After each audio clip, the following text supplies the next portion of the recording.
Подруги по приложению находят телефон Эды. А Серкан и Эда, поднявшись на 15-й этаж, оказываются в ресторане. «Обними меня за талию, и я буду твоей девушкой», — говорит Серкану Эда. За столом зарубежному гостю, которого зовут Эврен, Эда явно нравится, и благодаря ей он продает землю Серкану. Подруги узнают, что Эду и Серкана видели в наручниках. Подруги разделились и продолжили поиски. Выйдя на улицу и усевшись на лавочку, Серкан и Эда ожидают Энгина, который должен привезти слесаря. Тот вместе со слесарем привез разнорабочего, адвоката, секретаря и еще одного человека из компании. Серкан выходит из себя, а слесарь рекомендует привлечь полицию для того, чтобы снять наручники профессионально. А адвокат против того, чтобы вмешивать полицию. И вдруг появляется Фифи, подруга Эды. Она ловко шпилькой открывает наручники. Серкан увольняет секретаря, обвинив ее в его сегодняшнем позоре. Эда говорит ему на прощание, что надеется больше с ним не встретиться. Серкан отвечает, что их чувства взаимны.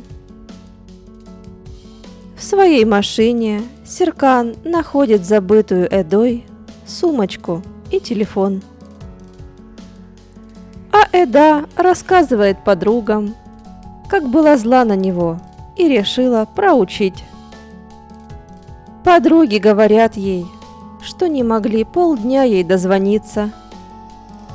И Эда вспоминает, что в машине Серкана Балата оставила свою сумку и телефон.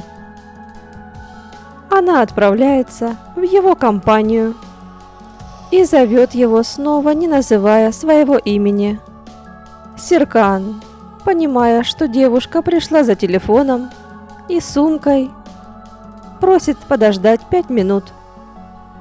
Тем временем он выясняет у финансового директора, почему были не выплачены заграничные стипендии. «Вы сами приказали уменьшить расходы», — говорит финансист. Под этим отвечает ему Серкан: «Я подразумевал аренду авто, ненужные командировки и такое прочее, а не стипендии». 5 минут прошло, и Эда идет прямо в кабинет к Серкану. Она спрашивает у секретаря, чем можно так разозлить его, чтобы он надолго запомнил.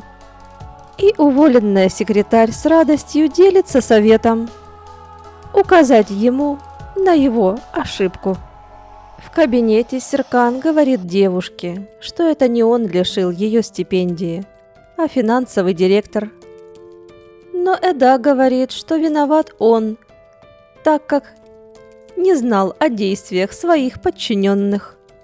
Серкан предлагает Эде вернуть ее стипендию, но та говорит, что жизнь ее не изменится после этого, и она от него ничего не хочет и не будет больше унижаться. Серкан гарантирует, что не будет больше никаких проблем, и предлагает начать все с чистого листа. Он просит извиниться перед ним за сегодняшнее. «Хорошо, — говорит Эда, — я извинюсь, но ты здесь и сейчас перед всеми признаешься, что виноват передо мной». Серкан, конечно же, этого не делает, и Эда, назвав его бесчувственным роботом, уходит. Вечером тетушка ругает племянницу за то, что ходила к Серкану Балату. А Эда находит у себя в сумочке аптечку. Понимая, что ее купил Серкан, Девушки называют его милым и внимательным.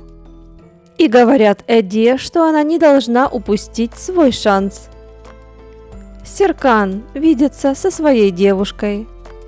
Та рассказывает ему, что нынешний возлюбленный хороший и спокойный, а не такой, как он. Серкан пообещал прийти на помолвку.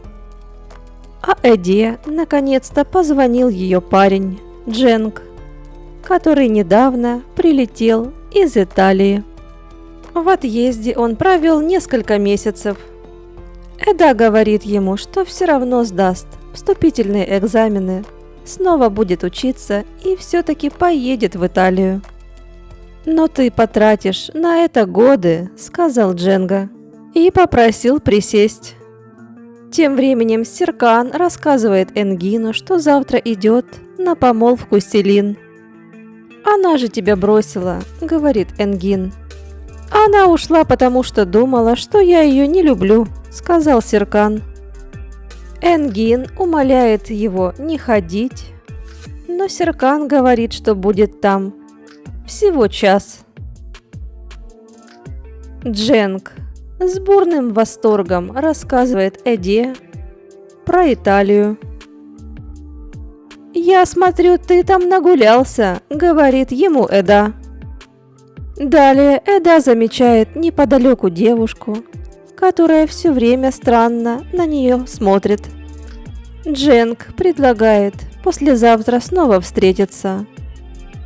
Он говорит, что ему надо сказать ей кое-что очень важное.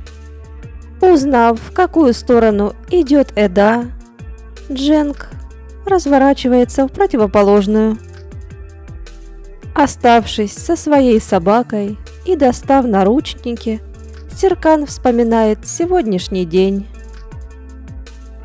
Эда также одна возвращается со свидания домой.